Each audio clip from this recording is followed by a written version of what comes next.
असराट का रिकॉर्ड 17 जुलाई 2019। सोचिए, अगर आपका दोस्त एक रात ऐसे काम करे जिसका यूज खुद याद ही ना हो और प्रूफ में डेट, टाइम, वीडियो सब हो तो। 17 जुलाई 2019 मंगलवार की रात समय था 1:17 AM। उस दिन तक मुझे नहीं पता था कि याददाश्त का गायब होना सबसे डरावनी चीज नहीं होती। मेरी एक दोस्त थी, बिल्कुल नॉर्मल, हंसती, बातें करती, हर बात याद रखती थी, लेकिन हर हफ्ते मंगलवार की रात उसकी याददाश्त पूरी तरह गायब हो जाती थी।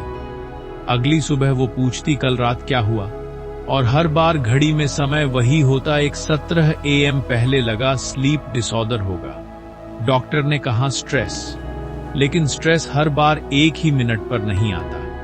25 जुलाई 2019 मैंने एक फैसला किया। उस रात मैंने अपने कमरे में मोबाइल कैमरा ऑन कर दिया। कोई प्रैंक नहीं, कोई मजाक नहीं, बस सच जानना था। Camera on, room silent, clock ticking, time 1:16 AM। घड़ी ने जैसे ही 1:17 AM दिखाया, वो अचानक उठकर बैठ गई। आंखें खुली थीं, लेकिन वो मुझे नहीं देख रही थी, वो कैमरे की तरफ देख रही थी। She smiled, but smile normal नहीं थी। उसने कहा, अब ये रिकॉर्ड कर रही है। मैं वहीं जम गई। फिर वो बोली, ज्यादा मत जानो, डर नहीं संभाल पाओगी। उसकी आवाज उसकी नहीं थी। Worst part, she was talking about ME। Video में वो मेरे बचपन की बातें बता रही थी, वो बातें जो मैंने आज तक किसी को नहीं बताई। फिर उसने कैमरे के बिल्कुल पास आकर कहा, अगला मंगलवार इसके लिए होगा। नेक्स्ट ट्यूसडे, अगली सुबह जब मैंने उसे वीडियो दिखाया, वो रो पड़ी। बोली, मैं तो उस रात घर से बाहर निकली ही नहीं। मैंने डेट देखी, 17 जुलाई 2019 1:17 AM। वीडियो में कमरे में वो थी, लेकिन उस रात मेरी दोस्त का फोन लोकेशन पूरी रात श्मशान घाट दिखा रहा था। तो फिर उस कमरे में उस रात कौन था? उस रात का रिकॉर्ड पार्ट 2। लोकेशन श्मशान घाट। अगर किसी इंसान का बॉडी एक जगह रिकॉर्ड हो और उसका फोन लोकेशन 80 से 7 किलोमीटर दूर एक श्मशान घाट दिखाए, तो सच क्या है? बॉडी झूठ बोल रहा था या टेक्नोलॉजी? अगले दिन मैंने ठान लिया कि सच पता करके रहूंगी। 18 जुलाई 2019 दोपहर 3:40 बजे मैंने उसकी फोन लोकेशन हिस्ट्री फिर से चेक की। पूरा मैप क्लियर था। रात 12:58 AM से सुबह 3:12 AM तक उसका फोन एक ही जगह था, नगर श्मशान घाट। मैंने उससे पूछा, तुम वहां क्यों गई थी? वो ब्लैंक देखने लगी, फिर डियर से बोली, मैं कभी श्मशान नहीं गई। उसकी आंखों में सचमुच डर था। वो डर झूठ बोलने वाला नहीं था। उसने अपना फोन मेरे हाथ में दे दिया। कहा, अगर तुम्हें लगता है कि मैं कुछ छुपा रही हूं तो खुद देख लो। 20 जुलाई 2019 रात 11:30 PM में अचेली और श्मशान घाट पहुंची। हवा बिल्कुल ठंडी थी, वहां कोई नहीं था, लेकिन जैसे ही मैंने वही स्पॉट ढूंढा जो मैप में दिख रहा था, मुझे जमीन पर मोमबत्ती का जला हुआ निशान मिला और उसके पास एक कागज का टुकड़ा। उस पर लिखा था 1:17 कोइंसिडेंस या कोई सिग्नल। मैंने कागज उठाया, पीछे कुछ और लिखा था, वो अब अकेली नहीं है। मेरा दिल तेज धड़कने लगा। तभी पीछे से पैरों की आवाज आई। मैंने पलटकर देखा, कोई नहीं था, लेकिन मेरे फोन पर नोटिफिकेशन आया, unknown number, video received, time 1:17 AM, लेकिन टैब तो सिर्फ 12:02 हो रहे थे। मैंने कांपते हाथों से वीडियो खोला। उस वीडियो में मैं खुद थी, मैं उसी श्मशान में खड़ी थी, लेकिन वीडियो का टाइम स्टैम्प था 1:17 AM और वीडियो में मैं अकेली नहीं थी। मेरे पीछे वही खड़ी थी, मेरी दोस्त, लेकिन उसने उस रात घर से बाहर कदम नहीं रखा था। मैं भागकर घर पहुंची, दरवाजा खोला, वो सो रही थी। घड़ी में समय था 1:16 AM। मैंने उसकी तरफ देखा, घड़ी बदली, 1:17 AM। वो अचानक उठकर बैठ गई, धीरे से मुस्कुराई और बोली, अब तुम समझ गई, रियल हॉरर ये नहीं था कि उसके अंदर कोई था, रियल हॉरर यह था कि अब वो मेरे पीछे करता था। उस रात का रिकॉर्ड पार्ट 3। 1:17 का सच। अगर कोई चीज सिर्फ एक इंसान के साथ हो तो कोइंसिडेंस हो सकता है, लेकिन अगर same time same date pattern 20 साल पुराना रिकॉर्ड भी रिपीट हो तो क्या वो सिर्फ दिमाग का खेल है या कुछ और? 21 जुलाई 2019 सुबह 15 बजे मैंने आखिरकार पुलिस स्टेशन जाने का फैसला किया। मैंने वीडियो दिखाया, लोकेशन हिस्ट्री दिखाई। पहले तो उन्होंने हंस दिया, लेकिन जब मैंने श्मशान घाट का कागज दिखाया जिस पर 117 लिखा था, उनके चेहरे का रंग बदल गया। इंस्पेक्टर ने फाइल निकाली, पुरानी फाइल, दस्ती 1998 की।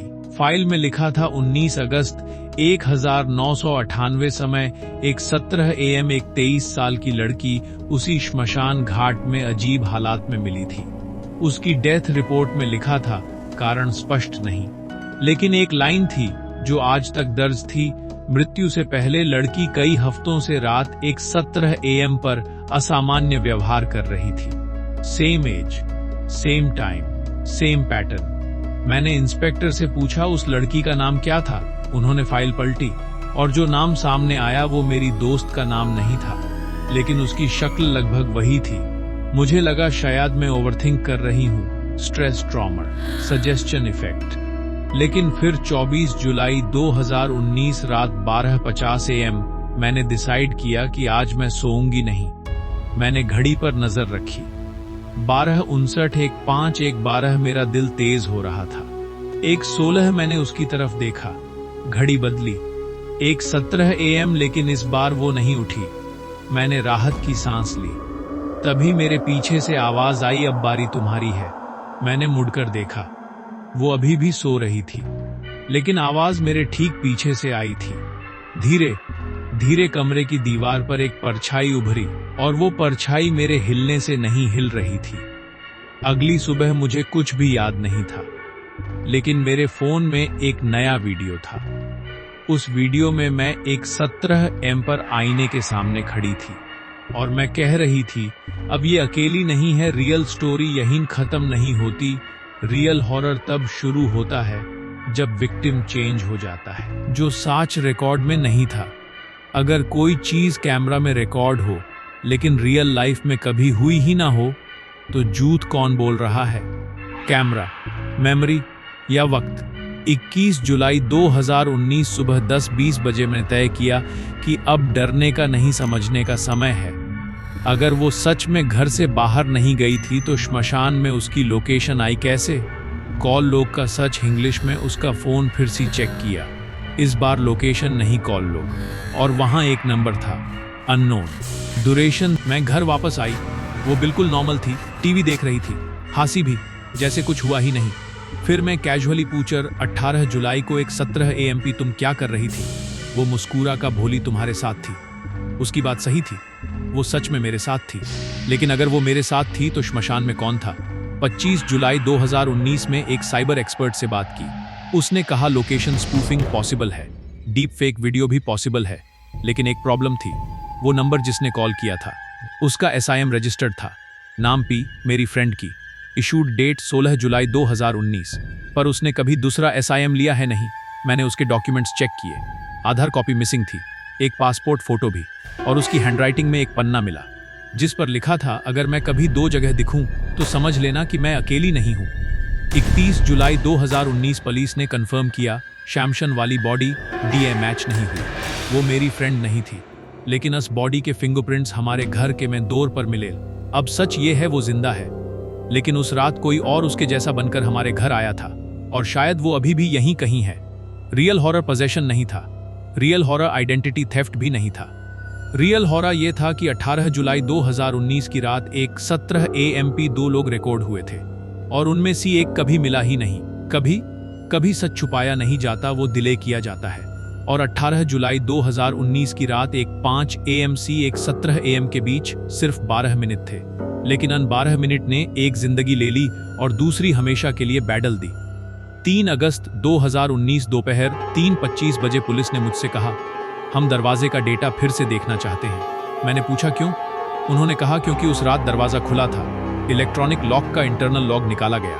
18 जुलाई 2019 time 1:05 AM door unlocked where password, no break, मतलब किसी ने अंदर से या ऑथराइज्ड एक्सेस सी खोला। लेकिन उस वक्त हम दोनों रूम में थे, या हम समझ रहे थे कि थे।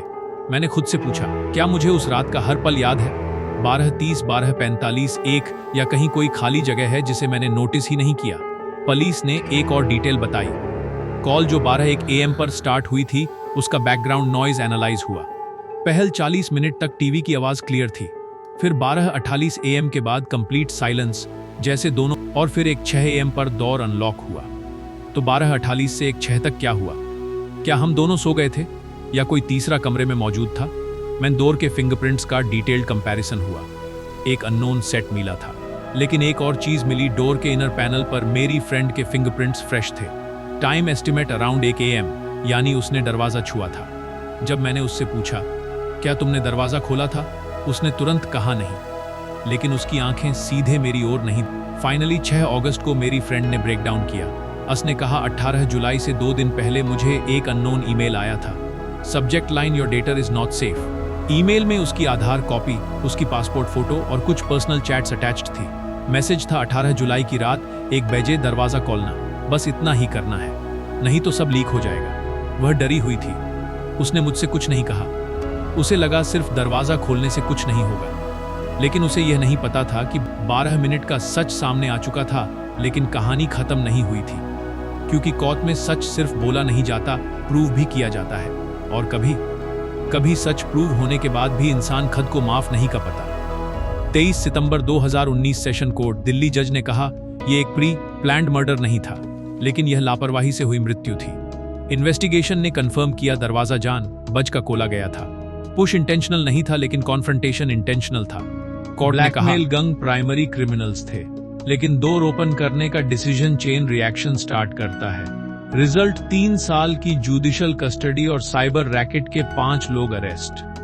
सजा सुनते वक्त वह रो नहीं रही थी, बस खाली आंखों से फर्श को देख रही थी। शायद उसे सजा से ज्यादा खुद से डर लग रहा था। जेल में उसने थेरेपिस्ट सी एक लाइन कही है, मैं मर्डरा नहीं हूं, लेकिन मैं इनोसेंट भी नहीं हूं। उसको हर रात एक 5 AM पर नींद कल जाती थी और एक 17 AM पर वो क्लॉक देखना बैंड कर देती थी, क्योंकि अस पता था 12 मिनट दोबारा नहीं मिलते। कभी कभी कानून माफ कर देता है, लेकिन दिमाग नहीं। साइबर क्राइम सेल ने बाद में प्रेस कॉन्फ्रेंस में बताया लास्ट 2 साल में 300 प्लस कॉलेज गर्ल्स को सेम पैटर्न से ब्लैकमेल किया गया था।